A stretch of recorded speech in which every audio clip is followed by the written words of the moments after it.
Okay, hey, this is chapter one lecture, I guess.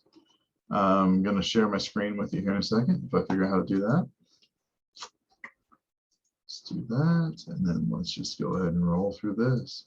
So this is a little slideshow I have for chapter one. We're going to look at America and Europe and Africa before 1492 and shortly thereafter. When we're looking at this, the United States history beginning before the discovery or after the discovery and subsequent colonization and freedom and all that, you have to really realize that it's large. It's part of a much larger picture. It's part of a picture of Europe exploring the world. It's a picture of Europe going really from probably a second-class power compared to a lot of the Asian nations to the dominant force of the world. We're going to have lots of products, crops, switching continents. We're going to have people relocating. We're going to have people relocating willingly. We're going to have people relocating unwillingly. We're going to have changes in culture, changes in diet. We're going to have so much corn that begins to be grown in Europe that we actually change the way people look. Life expectancies get much longer. People grow a lot taller because corn has a lot more calories and nutrients than the typical European diet at that time, which was primarily based on bread.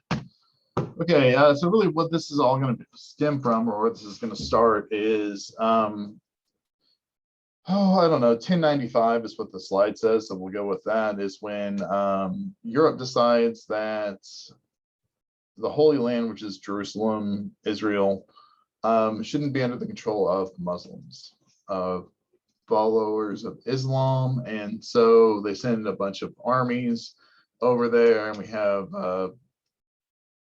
large-scale religious conflict for about 300 years in which Christians send armies to the Holy Land.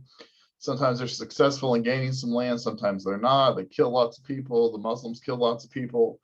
It's pretty awful. However, when they come back, they start to bring back goods from the Middle East, and they start to bring back goods from Asia because, obviously Asia and the Middle East are kind of connected. And the Europeans are like, hey, pepper tastes pretty good because the diet in Europe really sucks. I mean, it just does. Up until this time, there's no spices. I mean, it's bread. It's like oatmeal-y type stuff. There's no corn. You're just trying to get enough calories not to die, but definitely you're not enjoying food at all at this point. And so all of a sudden spices start to come back and like, hey, it's pretty delicious. So we start to see an increase in trade between Europe and Asia during this time, right? About the same time or shortly thereafter, we start to see the bubonic plague show up. And it's going to bring about not only it's going to bring about huge change, because after the fall of the Roman Empire, the only institution that's really large enough to oversee everyday life is the Catholic Church, or the Christian Church at that point, at least in Europe, right? And so the Catholic Church is going to oversee marriages, it's going to oversee births, it's going to see deaths, it's going to do education, it's going to do all these other administrative type things outside of just trying to save your soul. So other than just trying to get you to heaven, they're also trying to get you to pay your taxes or whatever, and it's going to cause a lot of problems. And so the life in Europe during this time frame from 500, let's say 500 to 1300, is pretty rough. It used to be called the Dark Ages, and that's not really accurate because there was a lot of educational stuff going on. It just wasn't for everybody. The church controlled church controlled education, so the only language that was written in is Latin, and it was just a big mess. But the goal for everyday average people was just to prepare to die. You're trying to get your life in order so that when you die, you go to heaven. You're going to struggle here, but heaven's going to be the best, man. Right? Europe had a feudal system in which nobles owned land, or they leased land from kings or higher up nobles, right? And then the people that nobles that own that land or lease that land, they sublease it to peasants. Some peasants are going to be serfs who are actually going to belong to the land. Excuse me. Excuse me. Good thing we're not together. All right. So I believe the book talks about the feudal system, but it's a situation where if you're on the bottom, you're never getting out. You're just producing food for everybody and armies for kings when they need it, right? And then all of a sudden, about 1340, the bubonic plague shows up in Europe. The plague shows up in Europe.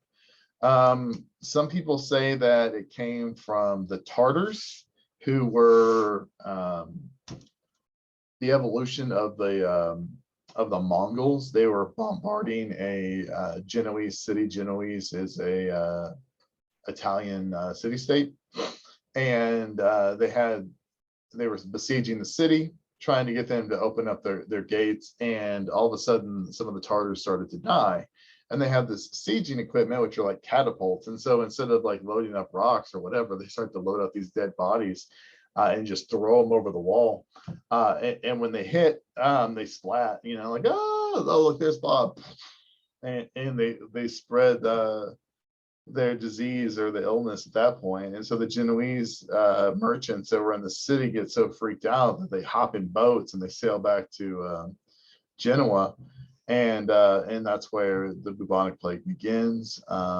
Obviously, it gets spread by rats as well. The plague's been around forever. It's still around. I think there was a girl in Colorado, like a 10-year-old, that was hospitalized with the plague this summer. And so it's still around, but we can treat it with antibiotics and whatever. And of course, in Europe in that time frame, they don't have antibiotics. And so from 1340 to 1450, almost 2/3 of the population of Europe dies. And it's going to be more prevalent in certain areas. It's going to be less prevalent in other areas. You're going to have entire cities and communities wiped out, and you're going to have cities and communities that aren't affected by it. And so it's totally different. And up until a couple of years ago, I'd never lived through a pandemic, and now we're figuring all this out as we go. But the Black Death is going to bring about change in society. And so the people that do survive are going to find themselves all of a sudden in demand for labor. Like their services are going to be much more valued than they were. And so all of a sudden they can negotiate for better prices. They can negotiate to get out of serfdom, because people need labor. They need people to grow food. And not only do they need people to grow food, but you don't need as much. And so all of a sudden you have a need for labor, but you also have a less of a need for production, which is going to allow people to have more free time and to enjoy things. And they just went through this horrible plague where you lost 2 out of your 3 best friends, and you're like, well, hey, maybe I should try to enjoy myself a little bit on Earth. And so we start to see this new development of life. We start to see this new development of focus, not only on just preparing for the afterlife, but also for the enjoyment of this life. You start to see, obviously, you think about the Renaissance, you think about art and that type of thing. All right, so this is the important part. So the Renaissance kind of starts to kick off after the Black Plague. Everybody's starting to figure out new things. You're starting to come up with new ideas. The ways of life are changing. And then you're going to have a huge event take place in 1453. And that is going to be the fall of Constantinople. Constantinople is going to, Constantinople was, I don't know if you can see my clicker here, but it's this city right here that connects Asia, right above Greece, to Turkey, which is, well, I'm sorry, Europe to Asia. So we're going to connect the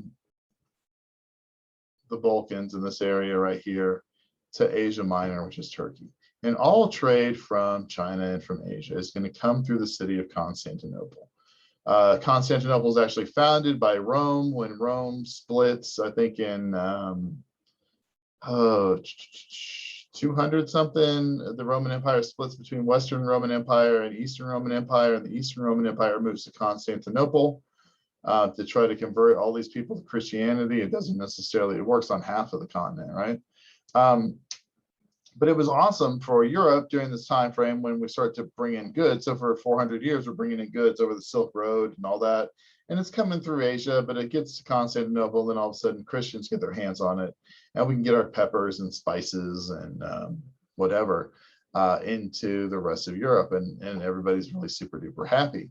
However, in 1493 or 1453, I'm sorry, 1453, Constantinople falls to the Turks, and they instantly rename it Istanbul. Still a city today. Only city in the world is actually on two major continents. So like there's a minor continent, right? Only city on the world on two continents between Europe and Asia. And Christians in Europe begin to get real nervous that, hey, A, we're paying extra money to Muslim forces. And B, what if they decide that they're not going to let these goods roll into Europe? I got to get my spices somehow, you know me, I can't be eating my eggs without pepper, I guess. I don't know. And so they start to look for alternative ways.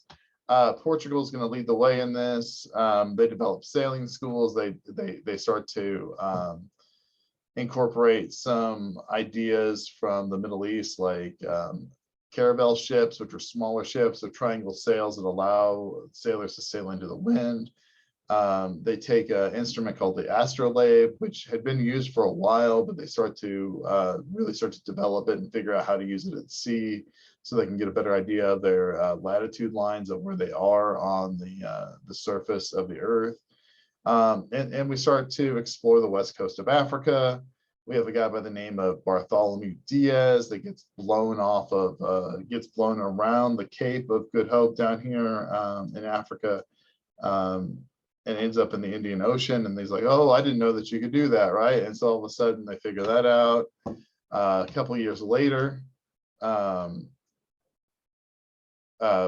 Gama sails around the tip of Africa, ends up going up into Asia and India, hits the Spice Islands and Indonesia, and Portugal starts to become the front runner of the European nations in the fact that they can get certain spices and goods and minerals that other nations can't. Portugal's like, oh, hey, you want some pepper? Oh, you ain't got it. How's it feel to want? They're like, hey, you want some of this? How's it feel to want? All of a sudden, they start to charge exorbitant prices and make tons of money. So all the other European nations are like, hey, we got to figure out a way to catch up. And the first country that's going to do that is going to be Spain. In 1469, King Ferdinand marries Queen Isabella, and you have Aragon and Castile that combine, and this is going to be the unification of Spain, for lack of argument. And they're both devout Catholics, and they see their sitting on the throne as an act of God, and they're going to just be really horrible people to non-Catholics. They're going to run off all the Muslims, they're going to run off all the Jews, but before they run them off, they're going to torture them, trying to get them to convert to Christianity. And of course, we know that in 1492, Christopher Columbus talks the Spanish king and queen into financing his trip around the world, or to Asia, is what he believes. Scandalous, I don't know. There's people that say that Columbus was sleeping with the Spanish queen. I don't see that really being in her best interest at that time. I'm more inclined to believe that Columbus kind of went in with a religious angle, and he basically tempted her with, hey, we could go and we can convert all these people to Christianity or Catholicism. And she's like, hey, yeah, that sounds like a good idea. And so the Spanish king is like, hey, get this guy away from my wife, or hey, we're gonna make all this money trading. Like, look at the people of Portugal. You know, take 3 ships and go see what you can do. Let's see. He should sail west, not east. There's a huge typo there. Huh? Let's fix it. Well, he's going to sail west. I'm going to fix that. He sails east. That's a problem, huh? All right, so he's going to sail west. Current slide. Go across the Atlantic. He believes that, of course, he's going to run into India and the Spice Islands. He doesn't. He runs into the Bahamas and then Hispaniola, which is modern day Haiti and the Dominican Republic. Underestimates the size of the Earth. I would hopefully assume by now that you guys realize that most of the people in 1492, or at least the educated people in 1492, had a pretty good idea that the earth was round, that we weren't just going to fall off the edge. And so he does that. He lands on San Salvador, which is in the Bahamas, and he explores the area, and he comes back to Spain, right? Takes a whole bunch of stuff with him. And the people he's going to find actually were Asians, right? Or from, well, probably actually from Africa, out of Africa, if you want to believe that. Okay, so between 9 and 15,000 years ago, there's a land bridge up by Alaska that connects over the Bering Strait. And people migrate searching for following tribes, or following herds of animals, hunters and gatherers, and then they start to populate North and South America. North and South America are really pretty large places to populate compared to Asia, Africa, and Europe. When you look at the number of individuals that start out. And so the number of individuals that come over are relatively small. Excuse me, are relatively small. It takes them a while to populate. Really, they're traveling 10, 15 miles a year. So it's going to take a long time. When the Europeans show up, it's one of the ideas that are misunderstood. A lot of the Europeans, when they come over, they look at these people as savages or uncultured. And that's not true, because like the Aztecs have one of the largest cities on the planet at the time in their capital. And it's just the population density hadn't caused the natives of North and South America to resort to only agriculture at that time. They still have a hunter-gatherer type lifestyle. A lot of cultures do. There are some cultures that have agricultural lifestyles, and those are going to be run into in the Isthmus of Latin America. And we'll look at that here shortly. Okay. Boom. Mesoamerica is really where we're going to look at, where Columbus is going to, well, Columbus is going to land in the Caribbean. But once Spain realizes what they have going on, they're going to come and explore this. And so it's the most populated area of North America. It's the most condensed area of settlement. And it's going to be home to our three main civilizations. The first one is going to be the Olmec, and they're contemporaries of the Egyptians. They're going to settle on the coast of Mexico. They're going to have aqueducts for irrigation. They're going to have a written language. They're going to have a consistent food source, because you have really, when you look at civilizations, once you get a water source, or once you get water projects going, I would argue that you have civilization, because you have someone that's either leading the irrigation, leading the irrigation projects. So you have some type of social structure. You also have a need, and you also have a realization that, hey, we're going to stay here for a while. We're going to grow enough food that we're not going to have to leave. So you have aqueducts and irrigation. You have lots of things. You have written language.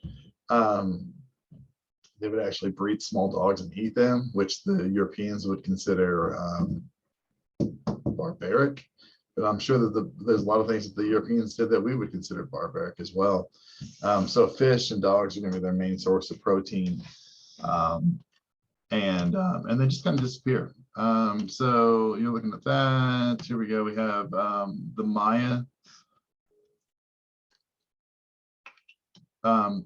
The Maya Empire is going to be in modern day Mexico, Belize, Honduras, Guatemala.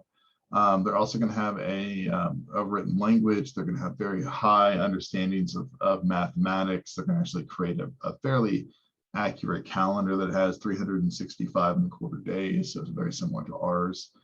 They would use math to rotate crop circles and figure out how much they had to grow based on their population. They're around 900 CE.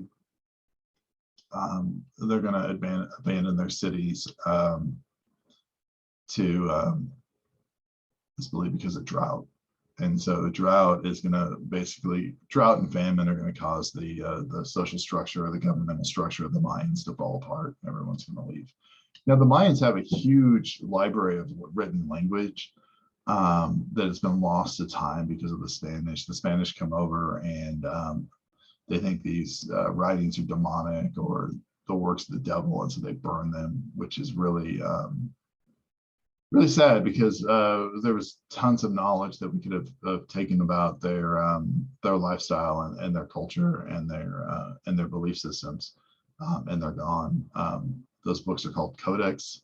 There's a couple of them still around. If you're lucky, you can catch a Mayan exhibit at a museum someplace. But yeah, the Spanish destroyed all that the best that they could. If you remember 2012, you guys might be too young.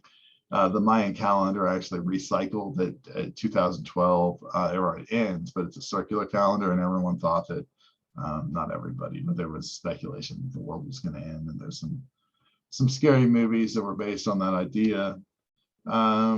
Now, the only out of these three empires, the one that still exists when the Spanish show up are the Aztecs. Aztecs have a relatively short life as a dominant empire in Mesoamerica. They have a very large city. Their capital city is in modern day Mexico, Tenochtitlan.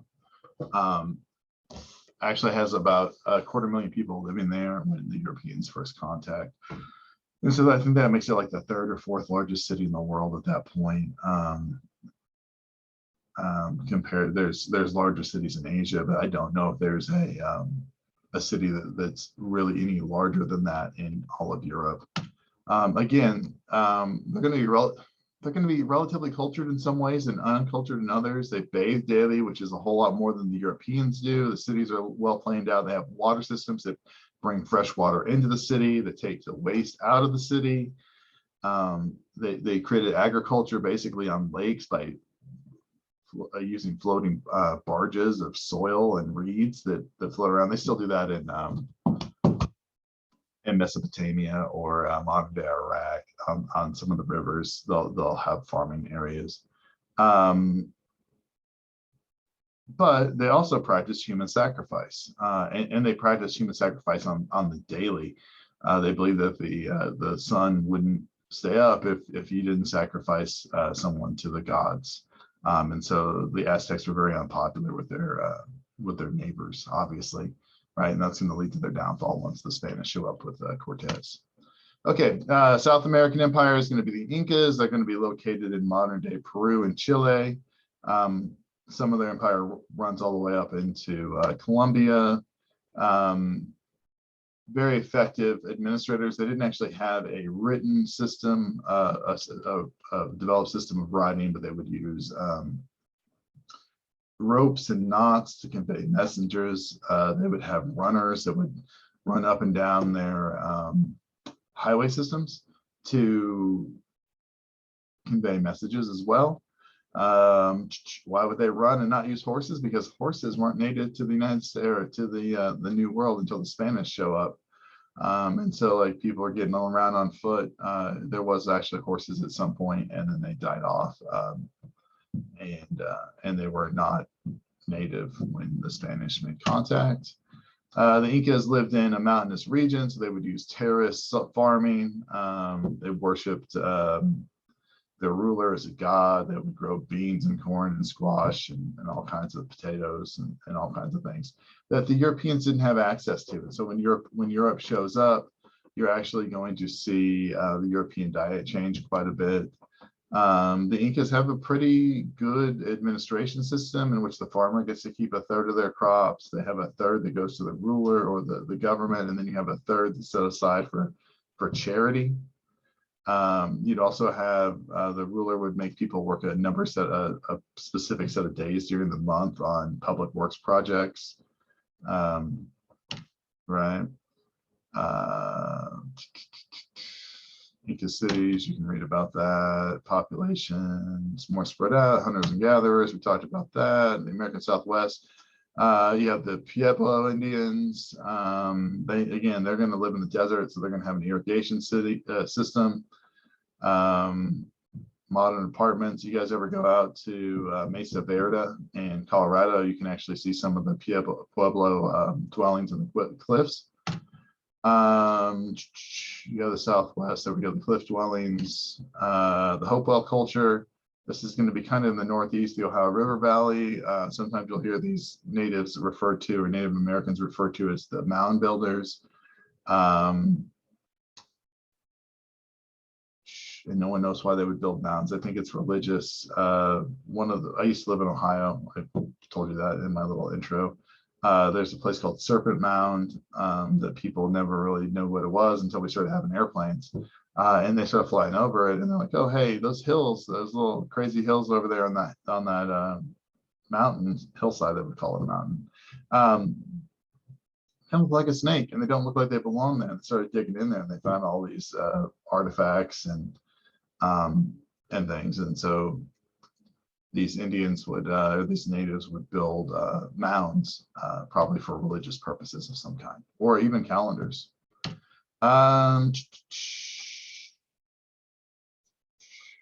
Yeah, the earthen pyramids outside of St. Louis. Moving forward there, tribes east of the Mississippi didn't necessarily have large cities or societies. They were hunters and gatherers. Lots of tribal warfare and problems between them, which is going to lead to larger problems when Europeans start to come and settle, because you don't have a unified resistance. Eastern woodland Indians, you have a traditional male-led society. Some of the Indian tribes in the Midwest and the Southwest are actually led by women, or at least women will play a large role in them. Again, diet, corn, beans, squash. No concept of private ownership of land. The only idea of what I own is what I can carry, right? And so then we get into Africa, and so that's I mean, I'm kind of skipping through really quick on the Native Americans in the United States, in North America, but you guys need to read that in the book. West Africa and slavery. Most of the slaves in that most of the people, individuals, I don't want to call them slaves, most of the people that are going to be brought over to the New World from Africa unwillingly are going to come from West Africa. This area here is pretty well highlighted.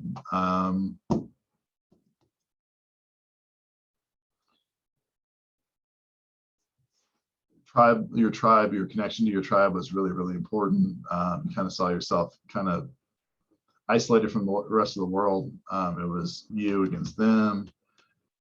Different African societies and tribes and cultures that grew up. You have the I'm going to talk about the Maui. I want to talk about the Maui Empire. The Maui Empire was actually so rich at one point. It was probably the richest in the world in the 1300s. The leader was Muslim, and so when he went on his Hajj to Mecca, he actually took so much gold with him that historians can trace the journey of his Hajj from the Maui Empire all the way to Mecca by looking at inflation rates. And so you can see how much a pound of rice or whatever costs at a certain year. And that thing just skyrockets because he has so much gold and he's just handing it out to everybody that the value of money changes. Okay, slavery is practiced in Africa similar to the rest of the world. Stronger tribes would take prisoners in war. Hungry or weak people would often offer up their freedom in exchange for food and protection. But eventually the debt could be paid off. And so it wasn't a lifetime of slavery like the chattel system of the United States is going to be. It also wasn't a property system of slavery. You were caught, you were a slave for a certain period of time, and then you were typically released, or you could buy your freedom. You have kids that are going to be free. You work off your debt over time. You're probably treated pretty well like a family. Portugal begins to use African slaves on their sugar plantations. off the coast of Morocco when they start to explore things in the 1400s. As the New World begins to be settled after Columbus's discovery, it turns out that you can grow sugarcane really, really well in places like the Caribbean, some of the coastal cities in the South. Sugar is very good. Rice is also really good. They need labor. There was a need for labor. They tried to use some of the Native Americans as slaves, and they would run off. Started bringing indentured servants, and they didn't have the immune system for it, or either that, or also the Europeans are going to bring huge amounts of disease and just wipe out huge portions of the population. And so African slaves were more resistant to European disease, and they were started to be used as labor forces in the Caribbean and South America. If you haven't ever had sugar, and all of a sudden you get sugar, you're going to want more sugar, right? And so the sugar trade becomes very, very powerful, and it's probably the largest motivator for the slave trade. It is. It's what's going to drive the slave trade. Just the fact that you can make sugar. Put sugar in the European diet, people are going to want more sugar. You can also turn sugar into alcohol and turns into rum, and people just go nuts for that. We start off with indentured servants that work for 5 or 7 years, but the problem is eventually they get free and then they want their own land, right? And so as the South gets more established, or as everybody gets more established, they look for ways to maintain free labor sources. Okay, and that's where we are. We'll touch more on slavery, obviously, as we move forward, but that's a good introduction to the first chapter. Make sure that you are reading the textbook, taking the reading quiz, and then doing the primary source reading assignments. And we will chat with you next time. I hope everybody has a great day, and we'll see you.